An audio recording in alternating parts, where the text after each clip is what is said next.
Hi, this is Rabbi Mark Cooper of Oheb Shalom congregation in South Orange. And I want you to look at this mezuzah right here. And I'm sure all of us have one in our home. And I want you to notice that it's on an angle. And that's the correct way to put a mezuzah up, in the upper third of the doorway, but on an angle. I guess the question is, why do we put a mezuzah at a 45-degree angle? And here's the answer. Because there was a dispute over whether it should be horizontal or vertical. Rashi, the great commentator from the medieval period, said it should be vertical, pointing toward heaven.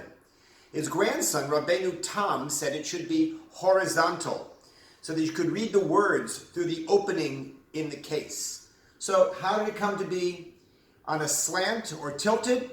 Because they compromised.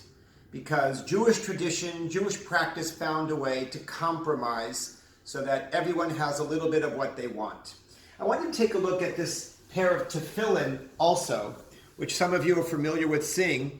This one that we put on our head has 4 compartments, and this one that we put on our arm has 1 compartment, and that's because the tefillin shel rosh contains 4 passages on 4 separate pieces of parchment in 4 containers within the box. And the one that we put on our arm, it contains the same 4 passages on 1 parchment in 1 single container. And why is that? Same reason.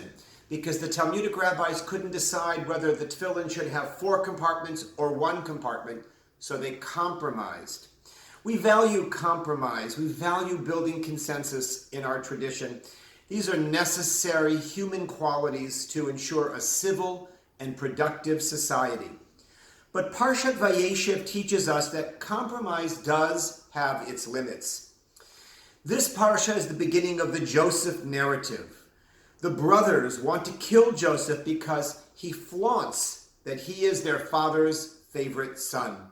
In chapter 37, we read this verse. Judah said to his brothers, "What profit is there in killing our brother and covering up his blood? Instead, let's sell him into slavery to that caravan of Ishmaelites coming." Well, Rashi says about this verse that Judah did not do this correctly.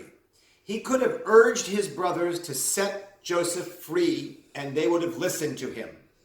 And the Talmud in Tractate Masechet Sanhedrin castigates Judah for suggesting that money should be a consideration in determining Joseph's fate.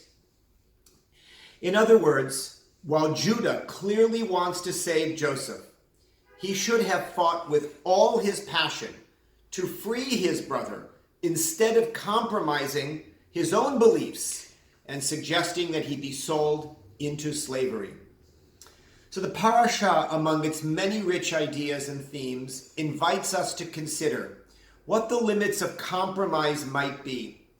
We can compromise on many things in life, but perhaps when it comes to our most deeply held values and beliefs, such as the sanctity of life, the value of life itself, should we not stand our ground? As we read Parashat Vayeshev this week, ask yourself what in life you are willing to compromise about and what you simply can't and won't ever give in on. Shabbat Shalom.